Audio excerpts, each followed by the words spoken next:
आक्रमण की आज्ञा दीजिए पिताश्री। विजयी भव पुत्र।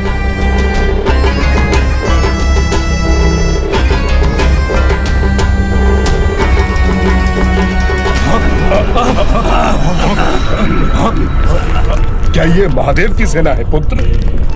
नहीं पिताश्री, महादेव ऐसे छिपकर नहीं आएंगे। वो तो सामने से आकर युद्ध करेंगे। ये अवश्य कोई और है।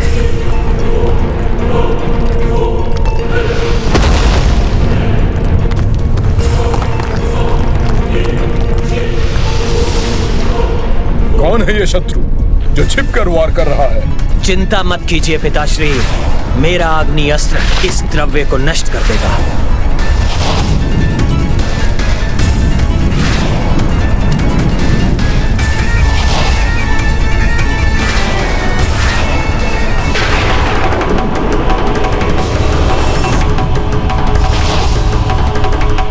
मेरा कृष्ण कवच इस वायु अस्त्र से मेरी रक्षा करेगा। अपनी सुरक्षा चाहते हो तो सामने आओ और अपना रहस्य उजागर करो।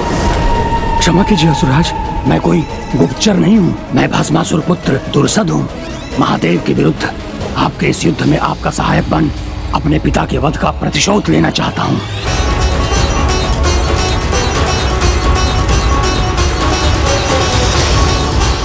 महादेव के विरुद्ध आपके इस युद्ध में आपका सहायक बन अपने पिता के वध का प्रतिशोध लेना चाहता हूँ। उचित है, किंतु जब मुझे तुम्हारी आवश्यकता होगी मैं तुम्हें तभी युद्ध का भागी बनाऊंगा, और जब तक वो समय नहीं आएगा तब तक तुम मेरे कवच में स्थित रहोगे। धन्यवाद असुर सम्राट।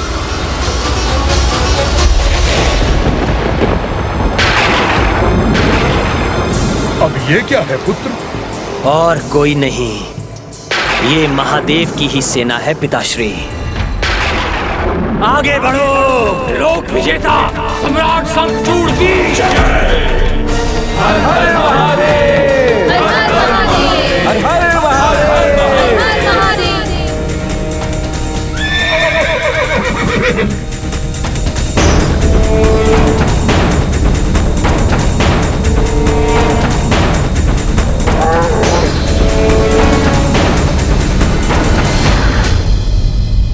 प्रभु महादेव स्वयं मेरे सामने है, तो मुझ में भक्ति का संचार कैसे ना हो।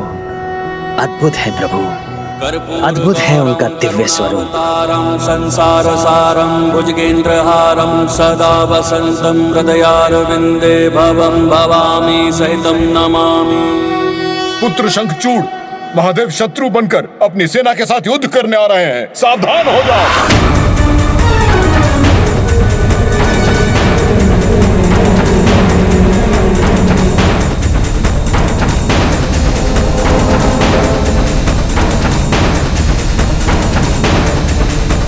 पुत्र, ये तुम क्या कर रहे हो? जो लोग शत्रु बनकर आए हैं, तुम उनके पास क्यों जा रहे हो? ये कर क्या रहा है? कदाचित पिताश्री महादेव के साक्षात योद्धा रूप को देखकर इसकी सुबुद्धि जाग उठी।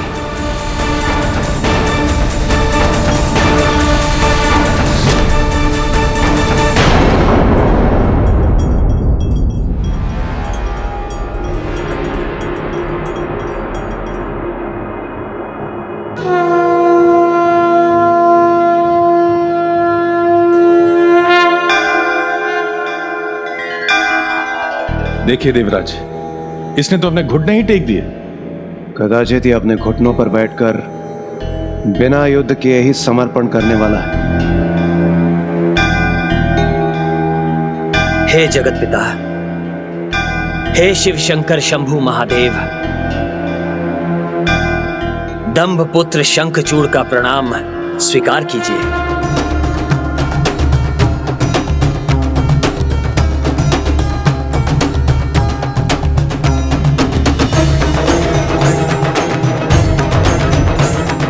और आशीर्वाद दे कि मैं ये युद्ध अपने पूर्ण पराक्रम, शौर्य और कौशल के साथ करूंगा।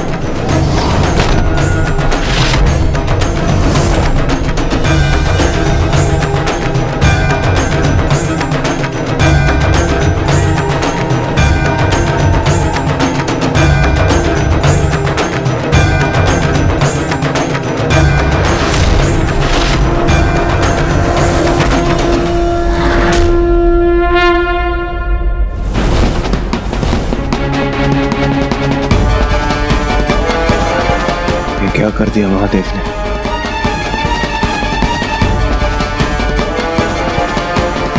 प्रभु, आपका आशीर्वाद भक्त शंखचूड़ को प्राप्त हुआ है, किंतु अब वही शंखचूड़ शत्रु के रूप में आपसे युद्ध करेगा।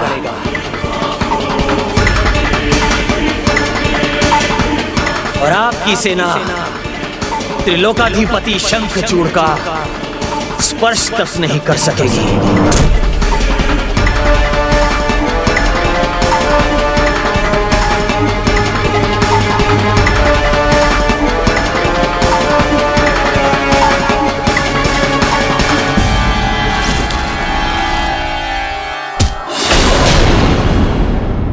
पिताश्री, मुझे आदेश दीजिए, मैं अभी आक्रमण कर इस दुष्ट और इसके अहंकार दोनों का नाश कर देता हूं। नहीं पुत्र, सेनापति नहीं, अभी सेना के आगे बढ़ने का समय है।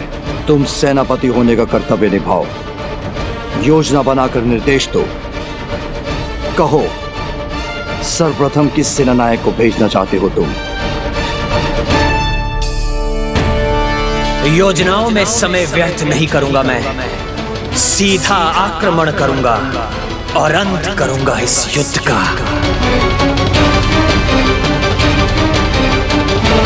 आक्रमण!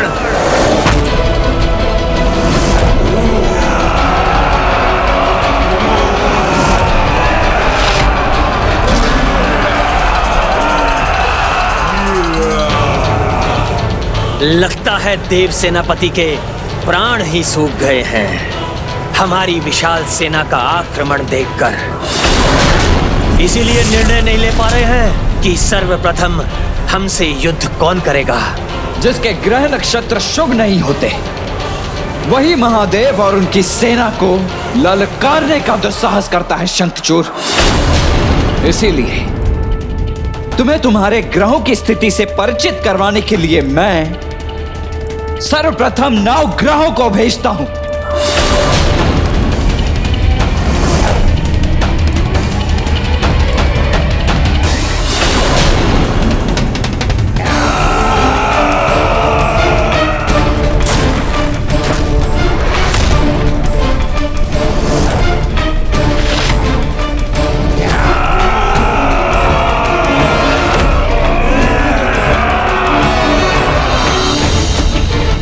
भयंकर असुर सेना से युद्ध करने ये सभी 9 ग्रह निशस्त्र क्यों खड़े हैं?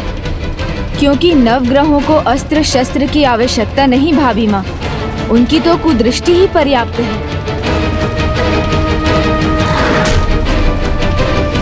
ऋषि कश्यप पुत्र सूर्य का प्रभाव शीश और हृदय पर होता है। उनकी दृष्टि का सामना ये असुर कदापि नहीं कर सकेंगे।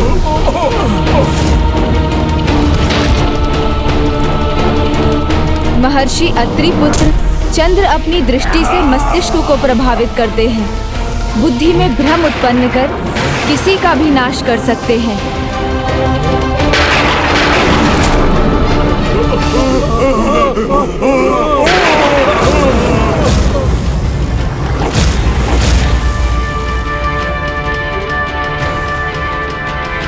कहीं युद्ध के आरंभ में ही हमारी सेना नष्ट ना हो जाए।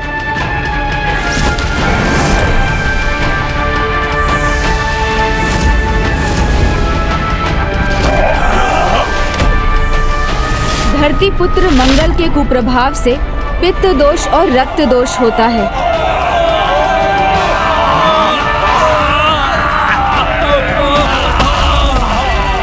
ग्रहों में महान बुध का प्रकोप संवाद करने की क्षमता को हर लेता है। देवगुरु बृहस्पति के प्रभाव से शक्ति का क्षीण होना आरंभ होता है।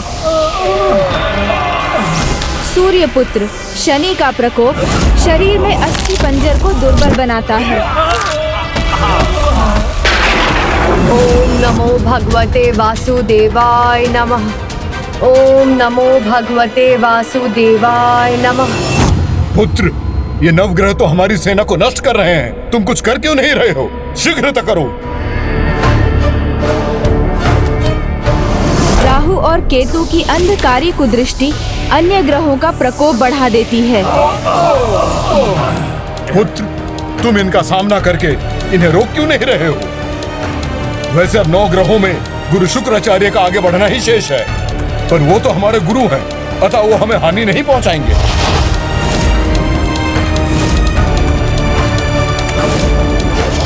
और जहां असुर गुरु शुक्र की दृष्टि का प्रभाव होता है, वहां दृष्टि ही क्षीण पड़ने लगती है।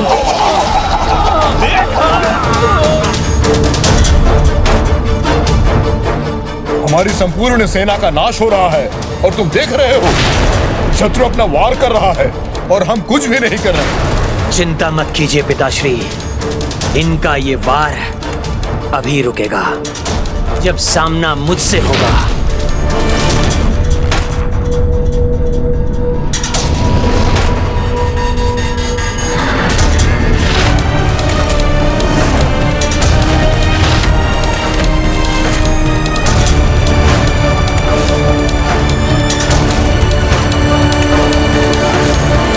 ग्रहों का प्रभाव शंखचूड़ के सामने है, फिर भी उसे कोई चिंता नहीं, जबकि अब तो सभी नवग्रह उसे ही घेर रहे हैं। ये शंखचूड़ के मन में क्या है? वो 9 ग्रहों के विरुद्ध कोई शस्त्र क्यों नहीं उठा रहा है? नारायण नारायण प्रभु, ये शंखचूड़ क्या करने वाला है? और ऐसा शक्ति कवच है मेरे पास जिसने मुझे त्रिदेवों से भी सुरक्षित कर दिया है। शंखचूड़ का सबसे बड़ा अस्त्र उसका कवच है, जो उसकी रक्षा ही नहीं कर सकता, अपितु शत्रुओं की जय को पराजय में परिवर्तित कर सकता है।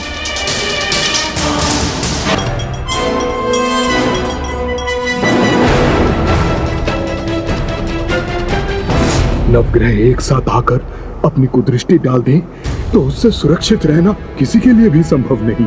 नवग्रह हो या अन्य कोई, किसी में भी इतना सामर्थ्य नहीं कि मुझे आहत कर सके। शंखचूड़ ऐसे पर्वत के समान अडिग रहेगा जो किसी भी तूफान में अपने स्थान से नहीं डिगता।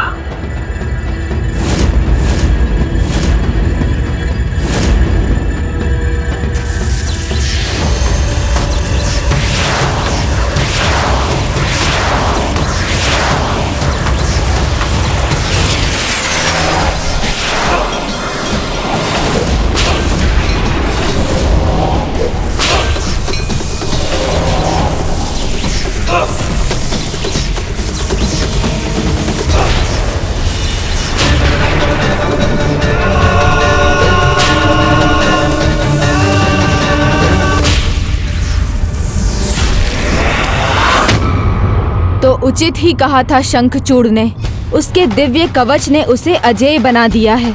अब तो मुझे ही उसे नष्ट करने का उपाय ढूंढना होगा, अन्यथा उसकी पराजय नहीं होगी और ये युद्ध अनंत काल तक चलता रहेगा। वरदान में प्राप्त अपने स्वामी के इस कवच की रक्षा मेरे पतिव्रत का कवच करेगा। युद्ध जब तक भी चले, यदि अनंत काल तक भी मुझे यही इसी स्थान पर रहकर पूजा करनी पड़े, तो भी करेगी तुलसी ये पूजा। ओम नमो भगवते वासुदेवाय नमः। नारायण नारायण प्रभु, ना किसी की जय होगी ना पराजय होगी, इस युद्ध का परिणाम क्या होगा प्रभु? देवर्षि, आप तो ज्ञानी हैं। नियति तो सब निर्धारित कर ही लेती है। संसार को अब तुलसी के रूप में एक दिव्य पौधा मिलने का समय निकट ही है। बस धीरज रखिए इस अंतिम चरण के अंत तक।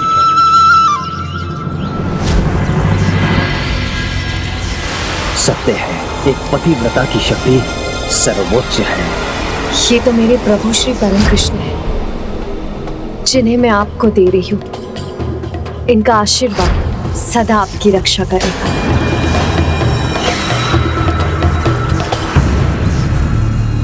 और मेरी ये बांसुरी उसी शक्ति की प्रतीक है।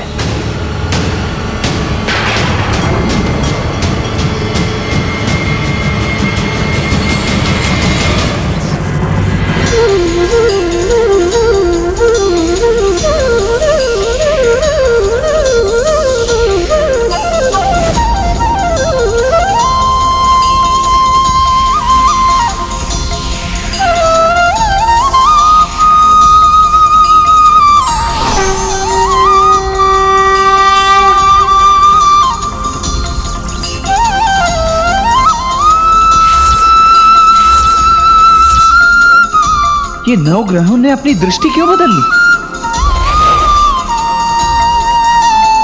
ये कैसे संभव किया इस शंखचूड़ ने? ये सब उस बांसुरी का प्रभाव है जो स्वयं देवी तुलसी ने बनाई थी, जो परम श्री कृष्ण का आशीर्वाद होने के कारण दिव्य हो गई है। और शंखचूड़ उसी दिव्यता का लाभ उठाकर इस बांसुरी को अपना मायावी कवच बना रहा है।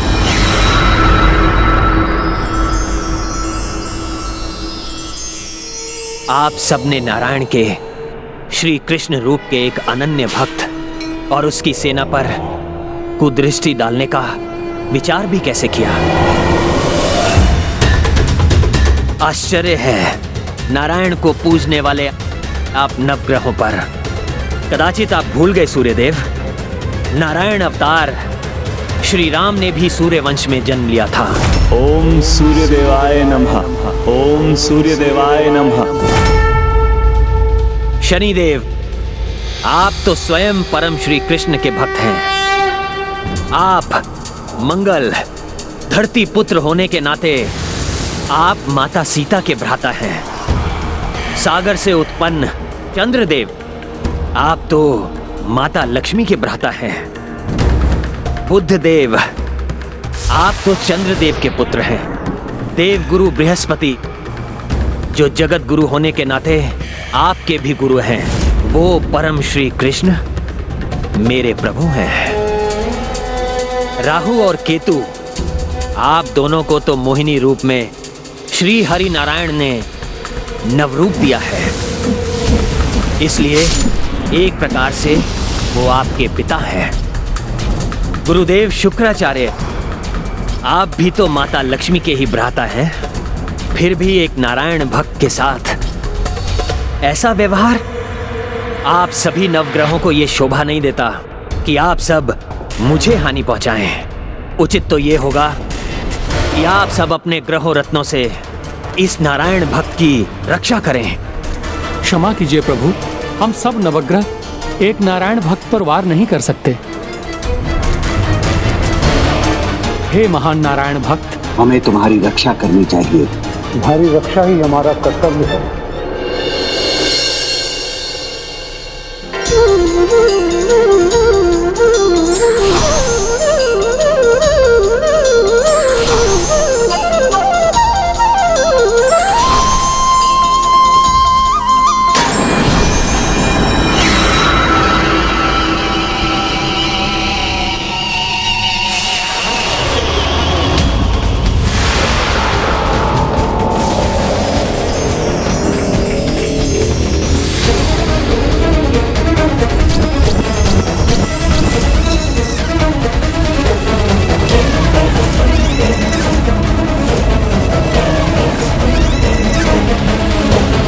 पावन भक्ति में कपट मिला रहा है ये दुष्ट। अपनी भक्ति को अपने स्वार्थ के लिए प्रयोग कर रहा है। जो जल जीवन देता है, उसमें कोई विष मिला दे तो विषैला होकर वही जल जीवन लेने वाला हो जाता है भाभी माँ। इसी प्रकार पुण्य में जो निस्वार्थ भाव है, भक्ति में जो स्वयं को खो देने का भाव है, उसमें यदि स्वार्थ और कपट मिल जाए तो सभी पुण्य भी कलुषित हो जाते हैं। और इस प्रकार कोई स्वयं अपने सुकर्मों को, अपने पुण्यों को नष्ट कर अपने पाप की गागर भरना आरंभ करता है। संकट तो इस पर छा रहा है, किंतु वो महासंकट तब बनेगा जब इसके पापों की गागर भर चुकी होगी, और तब इसके पाप के साथ इसका अंत होगा, और तभी देवी तुलसी का दिव्य पौधा तुलसी में परिवर्तित होने का मार्ग खुलेगा। शंखचूड़ हूँ मैं, अजय हूँ मैं, परास्त नहीं हो सकता मैं। भेजो देव सेनापति, किसी को भी युद्ध के लिए भेज दो। देव सेनापति, इस दुस्साहसी की उदंडता मुझसे सहन नहीं हो रही है। मुझे जाने की अनुमति दीजिए, फिर ना ये रहेगा न इसकी जीवा और ना ही उससे निकलते ये अपशब्द। अवश्य वीरभद्र जी। शंखचूड़ 11 रुद्रों के सामने तो सुरक्षित रहा, किंतु वीरभद्र जी, उनके अस्त्र शस्त्र स्वयं प्रभु महादेव की शक्ति हैं, जिनसे वीरभद्र जी ने देवताओं को भी पराजित किया था। तो फिर शंखचूड़ उनसे अपनी सुरक्षा कैसे करेगा?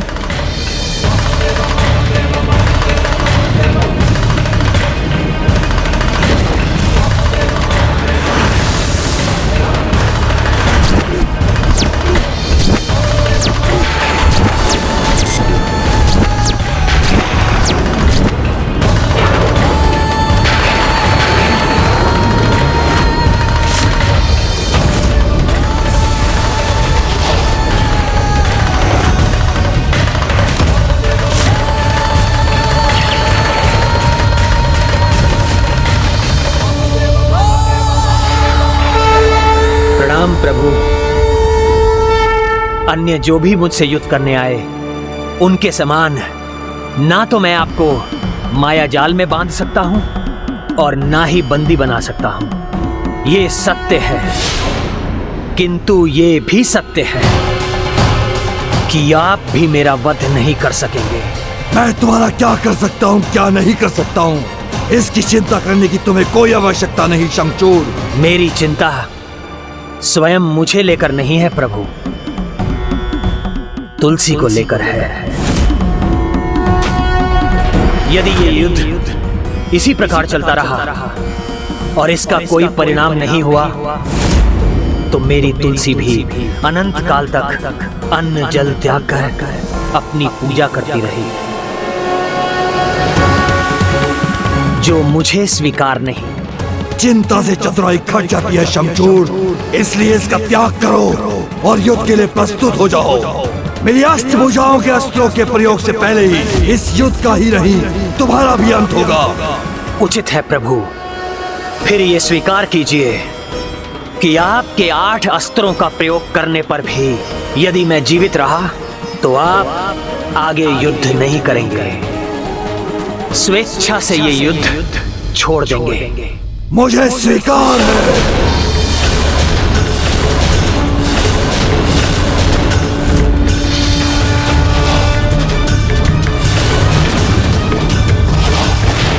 तो उचित है प्रभु, अब आप मेरे अस्त्र का सामना कीजिए।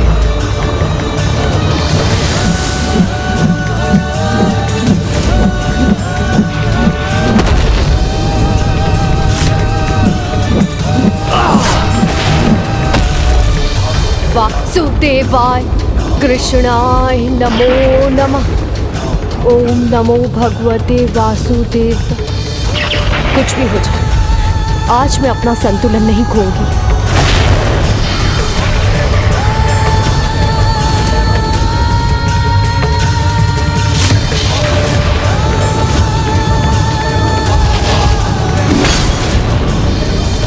मेरे चक्र और खड़क तुम्हारा अंत करेंगे शंखचूड़।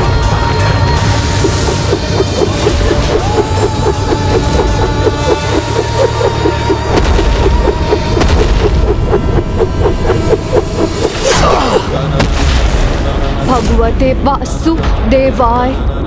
ओम नमो भगवते वासुदेवाय कृष्णाय नमो नमः।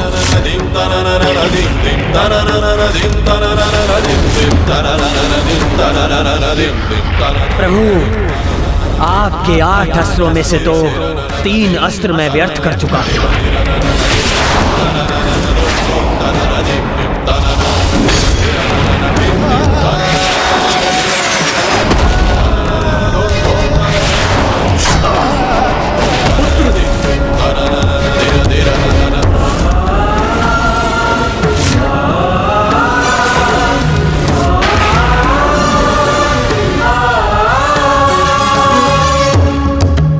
अब तक तो 5 अस्त्रों का प्रहार व्यर्थ हो चुका है प्रभु, अब तो केवल 3 ही शेष हैं। तो लो, अब इसका भी वार सहो।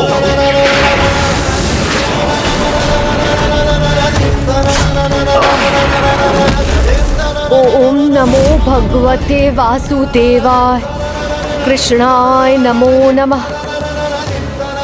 ओम नमो भगवते वासुदेवाय। नहीं नहीं, न आज इस दीपक की लौ बुझेगी, ना ही स्वामी को कुछ होगा।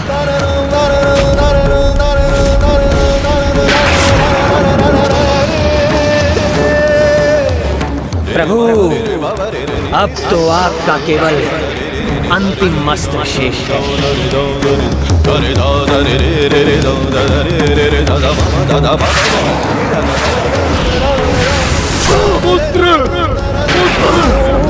नमो भगवते वासुदेवाय कृष्णाय नमो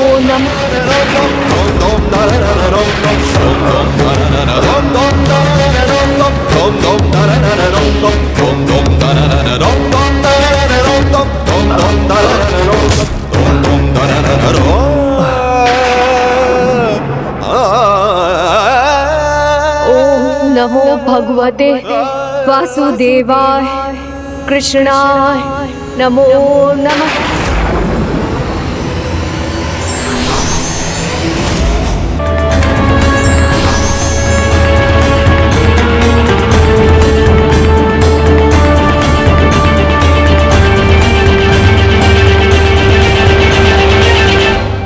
अब समय आ गया है कि मेरे ये अस्त्र इस दुष्ट के रक्त से तृप्त हो जाएं।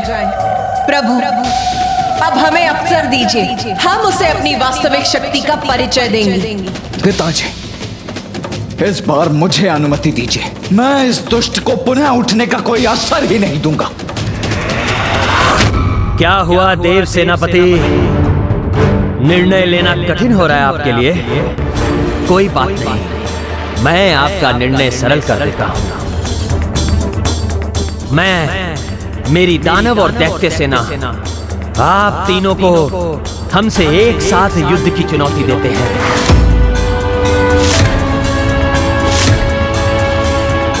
आक्रमण!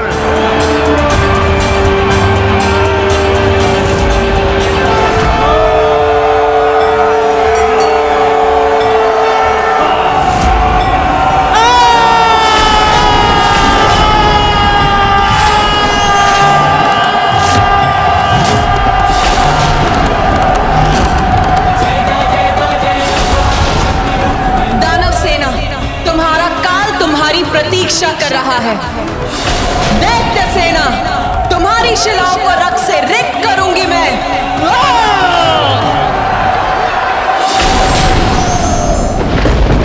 शंखचूड़, सावधान हो जाओ, क्योंकि मेरे बाण तुम्हें ऐसा आघात देंगे कि तुम पुनः उठ नहीं पाओगे।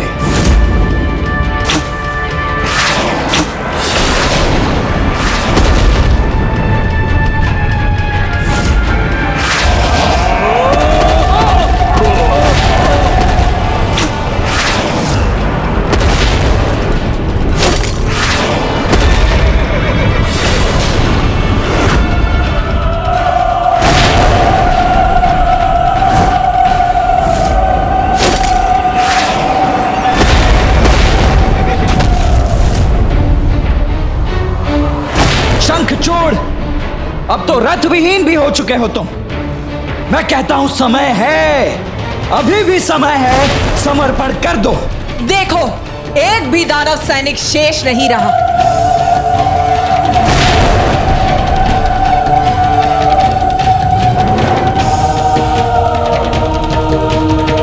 तो क्या हुआ? शंखचूड़ तो अभी शेष है, और जब तक मैं जीवित हूं इस युद्ध का अंत नहीं हो सकता।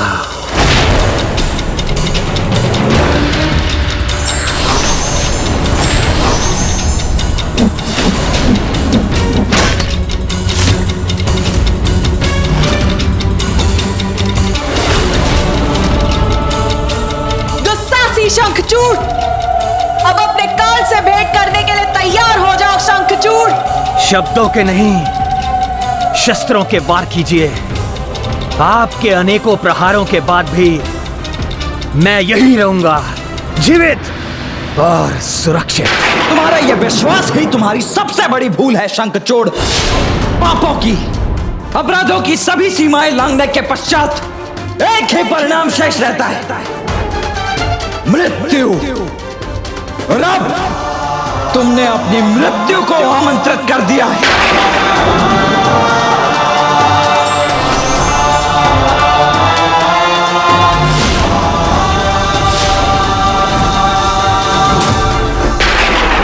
तो प्रतीक्षा किस बात की? आइए, आप तीनों आगे बढ़िए मैं आपके सामने हूँ, आप तीनों के सभी अस्त्रों का एक साथ सामना करने के लिए।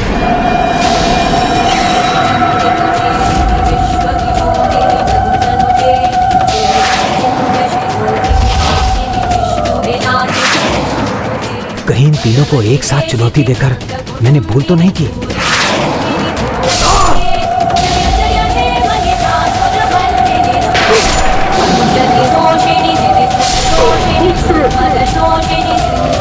ओम नमो भगवते वासुदेवाय कृष्णाय नमो नमः।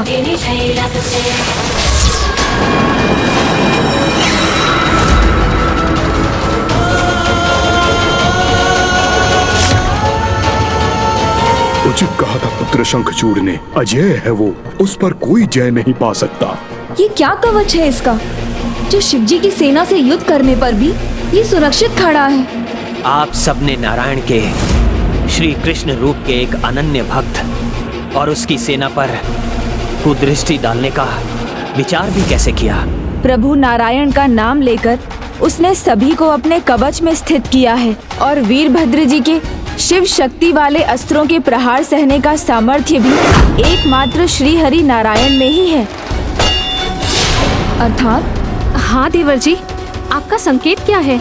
बस इतना ही भाभी माँ कि इसकी सुरक्षा करने वाला कवच कृष्ण कवच है, जो मात्र एक महान कृष्ण भक्त ही धारण कर सकता है। अंत करना तो दूर, कोई मुझे तनिक भी क्षति नहीं पहुंचा सकता। अमृत नहीं दिया तो क्या हुआ? ब्रह्मदेव ने 2 कवच देकर अमर ही तो कर दिया है मुझे। 2 कवच? एक तो कृष्ण कवच है, किंतु दूसरा कौन सा कवच है इसके पास? दूसरे कवच का रहस्य भी इसने जो कहा उसी में छिपा है।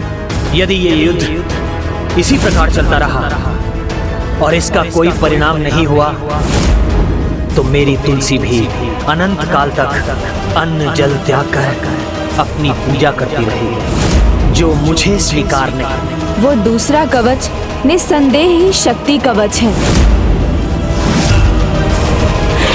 और एक पति की शक्ति का आधार उसकी पत्नी होती है और एक पति के लिए उसका सुरक्षा कवच उसकी पत्नी का पातिव्रत्य होता है। नारायण नारायण, अंततः गणेश जी उसके दोनों वरदानों का रहस्य समझ ही गए। तब तो ये भी समझ गए होंगे कि इन दोनों कवचों का कोई तोड़ नहीं।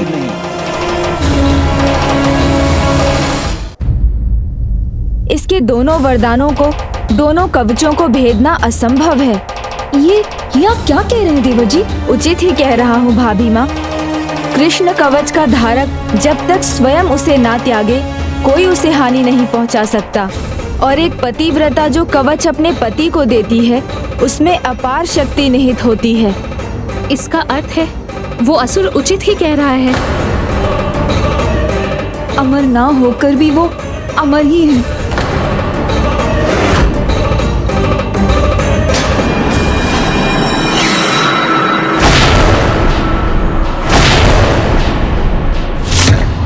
महादेव, अब तक तो आपको भी ज्ञात हो गया होगा कि अमर शंखचूड़ का वध तो स्वयं आप भी नहीं कर सकते।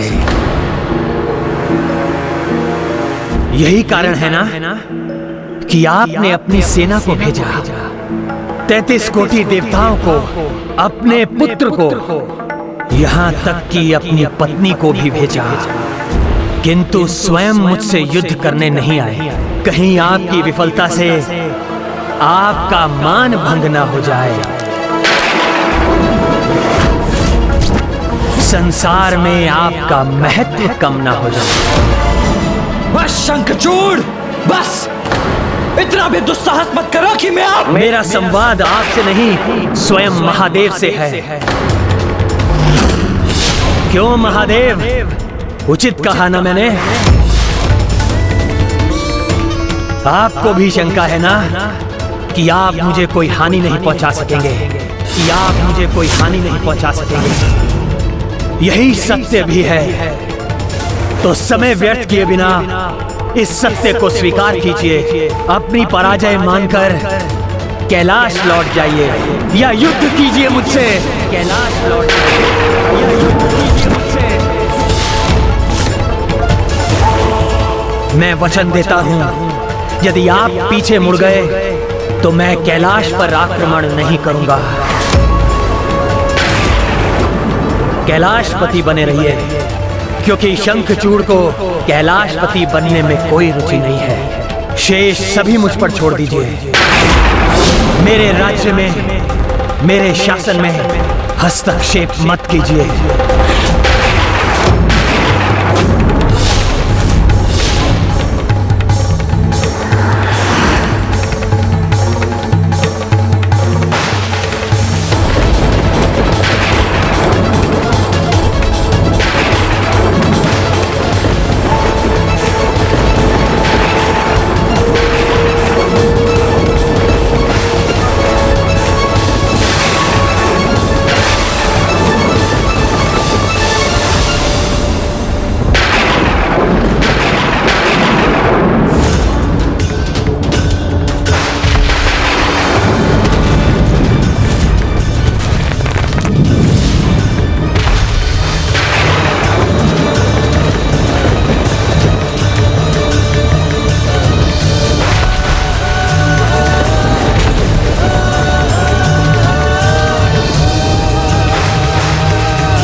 श्री प्रभु महादेव इस प्रकार शंखचूड़ से युद्ध करने चले गए तो इस युद्ध का कभी कोई परिणाम ही नहीं निकलेगा।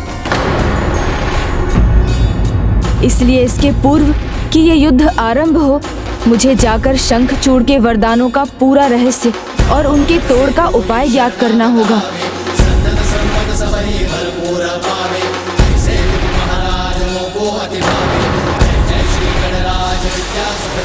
गणेश जी यहाँ, किंतु स्वयं कृष्ण अंश होने के कारण वो मुझसे युद्ध नहीं करेंगे, तो फिर वो बीच युद्ध भूमि में क्यों आ रहे हैं?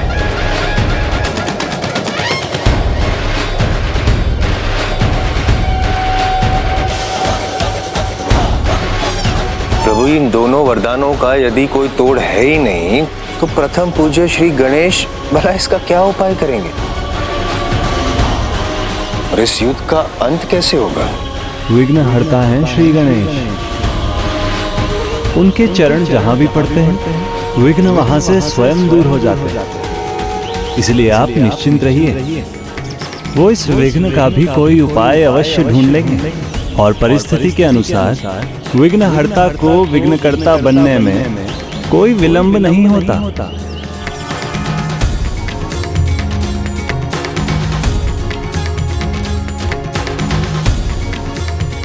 अब विघ्नहर्ता जो भी समाधान ढूंढेंगे वही देवी तुलसी के दिव्य तुलसी पौधा बनने का अंतिम चरण होगा। गणेश जी, आप मेरे विघ्नकर्ता बनकर आए अवश्य हैं, किंतु मैं अपने मार्ग पर आपको कोई विघ्न उत्पन्न नहीं करने दूंगा।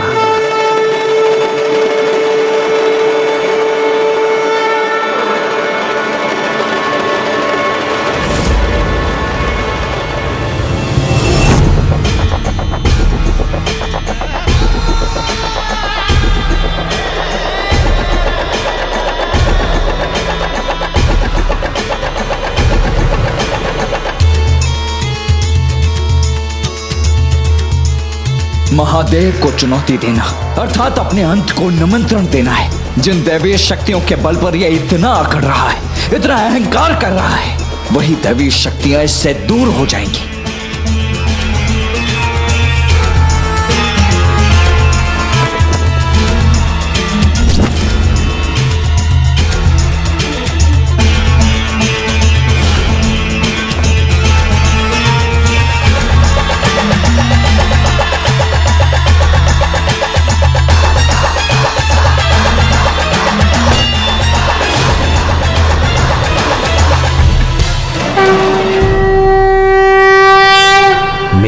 वरदान में विघ्न डालने वाले एकमात्र विघ्नकर्ता गणेश ही हो सकते हैं, और वो महादेव की ओर बढ़ते ही जा रहे हैं। अर्थात उन्हें अवश्य मेरे वरदान का रहस्य ज्ञात हो गया है।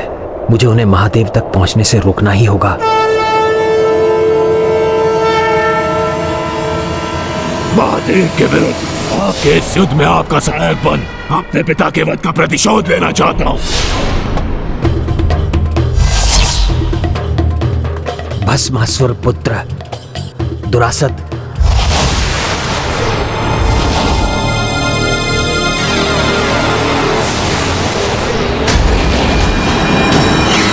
समय आ गया है, ले लो अपना प्रतिशोध। मैं तुम्हें अवसर दे रहा हूं। जाओ और जाकर विघ्नहर्ता गणेश के मार्ग का ही विघ्न बन जाओ। वो महादेव तक ना पहुंच सकें, मेरे वरदान का रहस्य उजागर ना होने पाए।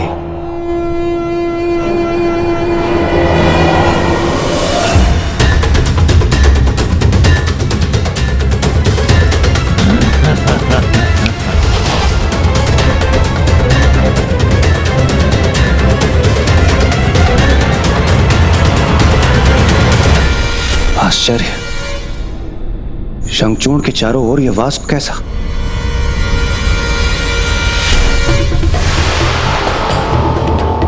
इसने फिर अपनी किसी माया का प्रयोग किया है।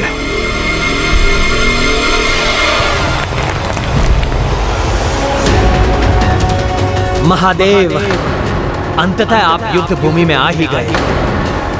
युद्ध से पहले शंखचूड़ का स्वागत स्वीकार कीजिए।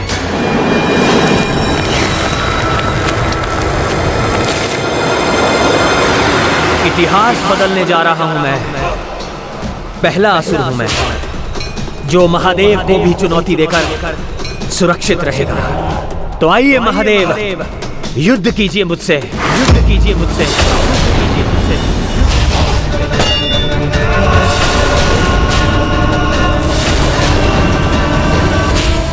शंखचूड़ कृष्ण कवच से सुरक्षित है।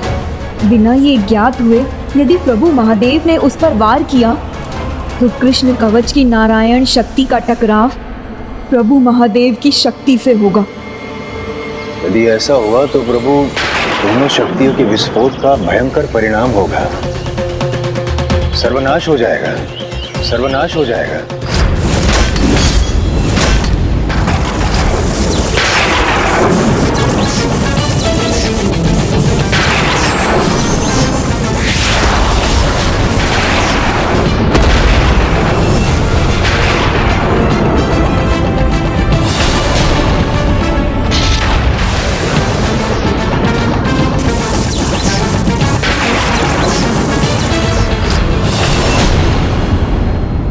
इस भीषण घटना को रोकने के लिए विघ्नहर्ता गणेश जी का प्रभु महादेव को सावधान करना आवश्यक है,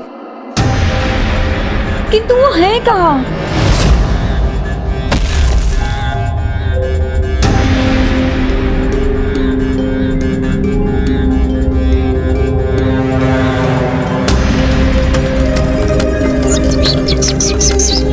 प्रभु, ये कैसा मायाजाल है जो विघ्नहर्ता का ही विघ्न बन गया? प्रभु, महादेव और शंखचूड़ का युद्ध आरंभ हो गया तो घोर अनिष्ट होगा। इसलिए हे विघ्नहर्ता, शीघ्र इस विघ्न के मायाजाल को दूर कीजिए।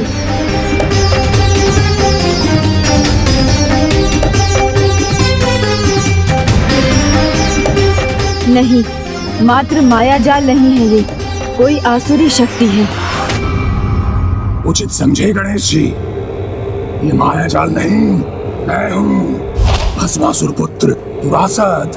वही भस्मासुर जिसके डर से महादेव को भी छिपना पड़ा था। अंबर हो, धरातल हो या हो भूतल, ये स्तंभ, ये द्वार, सब में मैं ही मैं हूँ। एकमात्र मैं, भस्मासुर पुत्र दुरासद।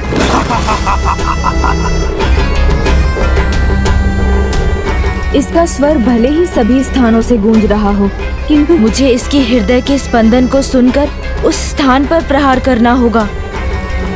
प्रभु, यहाँ वहाँ जहाँ देखो वहाँ दुरासद ही है। अर्थात हम इस असुर के शरीर में ही बंदी बन गए हैं।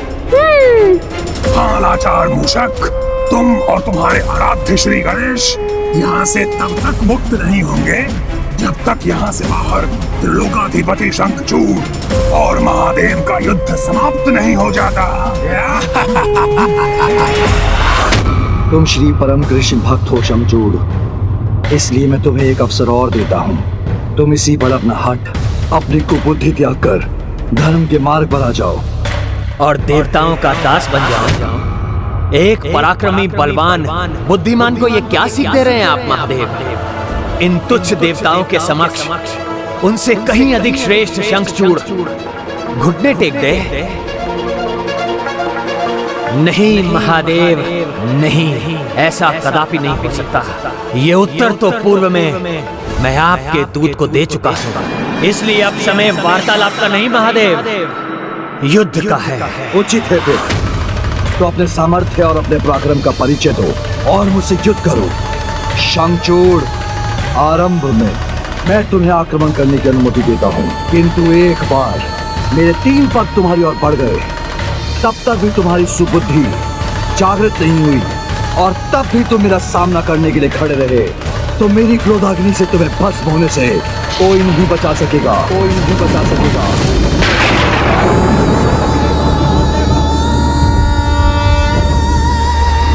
युद्ध तो आरंभ होने ही वाला है। मुझे शीघ्र यहाँ से निकलकर पिता श्री प्रभु महादेव के निकट पहुँचना होगा। दुरासद, मूर्खता मत करो, मुक्त करो हमें, अन्यथा आप क्या करेंगे गणेश जी? मुझे आप कोई हानि नहीं पहुंचा सकेंगे। अजय हूं मैं।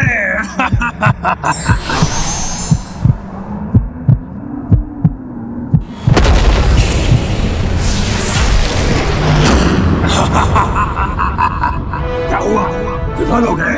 मुझे आप आहत नहीं कर सकेंगे।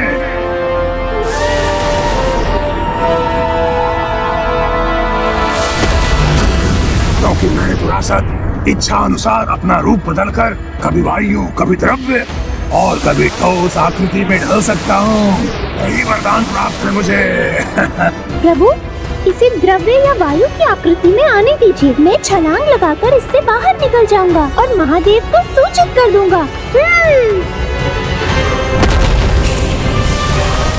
तो मैं चला प्रभु।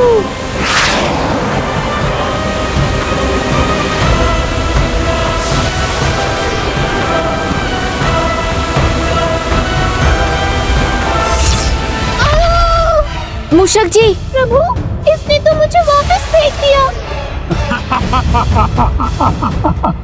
मूर्खता भरे प्रयास करोगे तो ऐसे ही आहत होते रहोगे मूषक। मुझसे मुक्ति पाना इतना सरल नहीं। इस माया से तो शीघ्र निकलना होगा, और वो भी अति शीघ्र, किंतु ये कैसे संभव होगा? आज वो होगा जिसकी कभी किसी ने कल्पना भी नहीं की होगी। इतिहास रचने जा रहा है मेरा पुत्र। देव को पराजित करना असंभव ही नहीं, अकल्पनीय है। तो आज मेरा पुत्र त्रिलोकाधिपति शंखचूड़ इसे साकार करेगा, महादेव पर विजय प्राप्त करेगा। महादानव वस्त्र।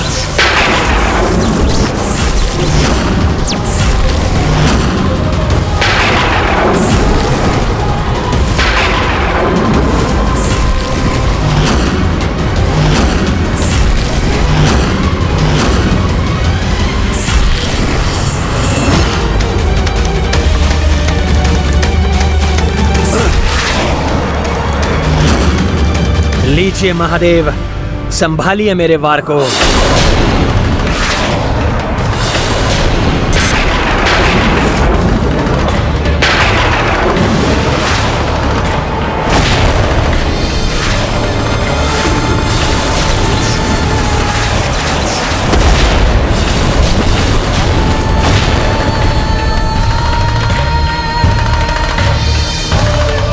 ये क्या हुआ?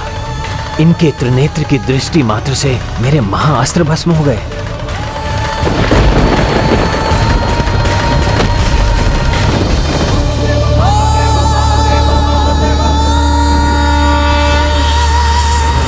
तुम्हारी मृत्यु अब एक पग और निकट आ गई है शंखचूड़।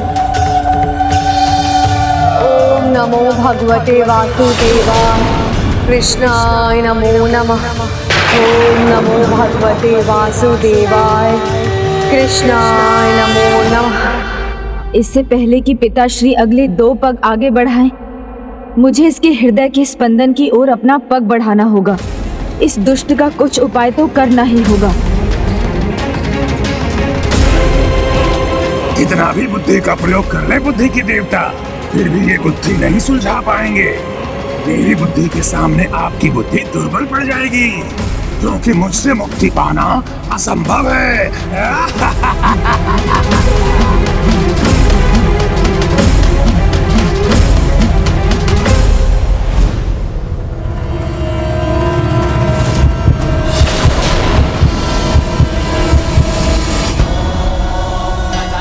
और बोला बोले बड़ा बड़ा, बक बक बारंबार, सच्चाई का दम भरे झूठ का पहरेदार। किंतु तुम्हें ये समझ जाना चाहिए कि झूठ की गठरी खुल ही जाती है। मेरे प्रभु के सामने तुम्हारा झूठ एक झूठ बनकर ही रह जाएगा।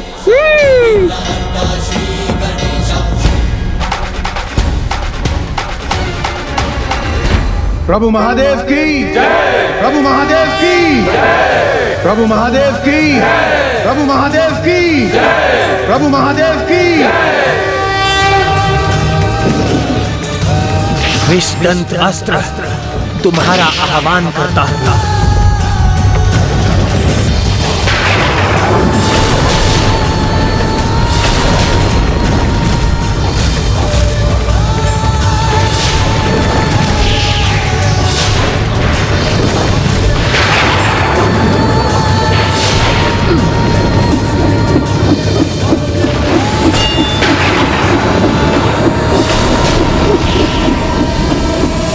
महादेव, कदाचित आप इस अस्त्र को नष्ट कर सकते हैं, किंतु इसके विष को नहीं। नष्ट तो तुम्हें होना ही होगा दुरासद, तभी मैं प्रभु महादेव तक पहुंच सकूंगा।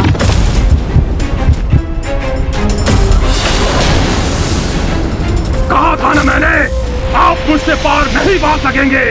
ना ही आप महादेव तक पहुंच सकेंगे और ना ही त्रिलोकाधिपति शंखचूड़ का प्रहार रुकेगा।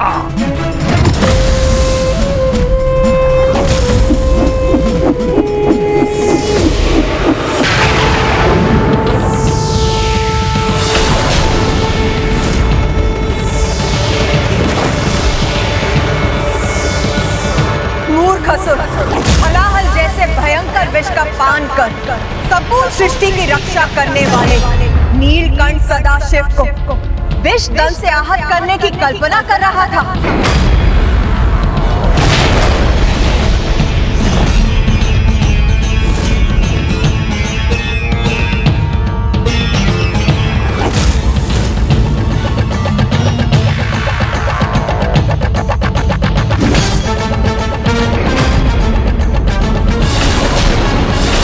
शंखचूड़, अपनी मृत्यु को क्यों निकट आने दे रहे हो?